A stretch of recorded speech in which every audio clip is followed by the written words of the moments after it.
Pandemi COVID-19 bukan hanya membawa masalah kesehatan masyarakat, tetapi juga ada implikasi sosial dan ekonomi.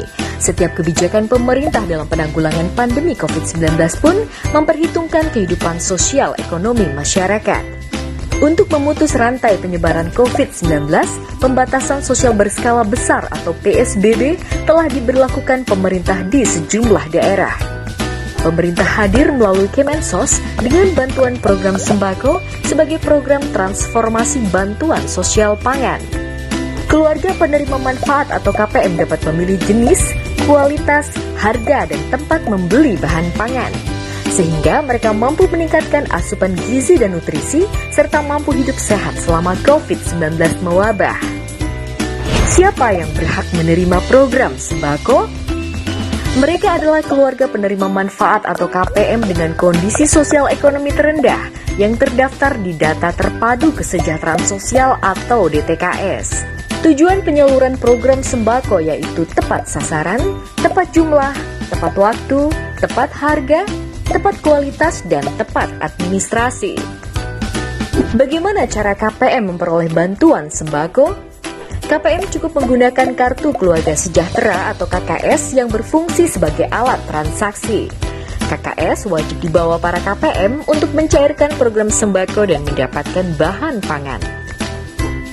Menghadapi dampak COVID-19, indeks bantuan program sembako yang diberikan naik dari Rp150.000 menjadi Rp200.000 dimulai pada bulan Maret hingga Desember 2020.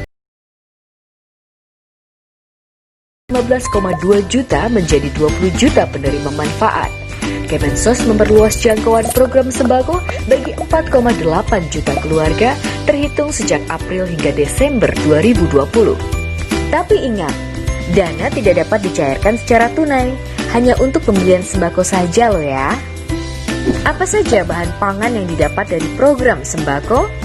Setiap KPM dapat memilih bahan pangan yang memiliki sumber karbohidrat seperti beras, atau bahan pangan lokal seperti sagu dan jagung pipilan, sumber protein hewani seperti telur, daging ayam, atau ikan, sumber protein nabati seperti kacang-kacangan, dan sumber vitamin dan mineral seperti sayur mayur dan buah-buahan. Komoditi tambahan harus menggunakan bahan pangan lokal, sehingga ekonomi masyarakat sekitar ikut berkembang. Lantas bagaimana mekanismenya? KPM cukup datangi e-warung terdekat untuk cek kuota dana bantuan. KPM memilih jenis bahan pangan, bayar pada mesin edisi, dan langsung menerima produk yang dipilih. Selain itu, KPM juga dapat memanfaatkan dana bantuan melalui e-warung yang telah bekerja sama dengan bank penyalur. Jika ada penentuan harga yang tidak wajar, segera laporkan kepada perangkat desa atau aparatur kelurahan, tenaga pelaksana bansos pangan, dan saluran pengaduan lainnya.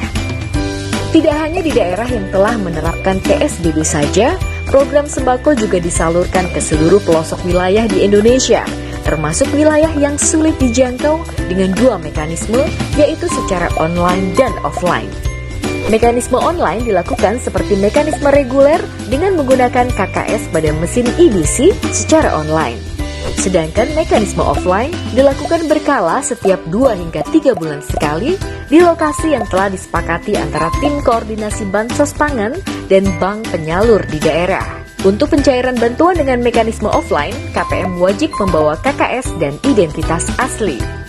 Tapi ingat, saat ke e-warung atau agen, pastikan dalam kondisi sehat, wajib memakai masker, tidak boleh berbondong-bondong atau berkerumun.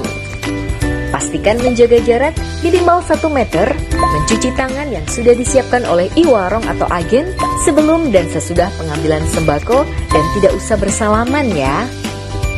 Dan segeralah pulang lalu mandi saat tiba di rumah. Semoga KPM mampu menggunakan bantuan sembako dengan bijak ya. Karena jika dana bantuan program sembako tidak digunakan selama 3 bulan, maka uang akan dikembalikan ke kas negara loh. Makanya, mari bijak memanfaatkan program sembako menuju Indonesia maju sejahtera.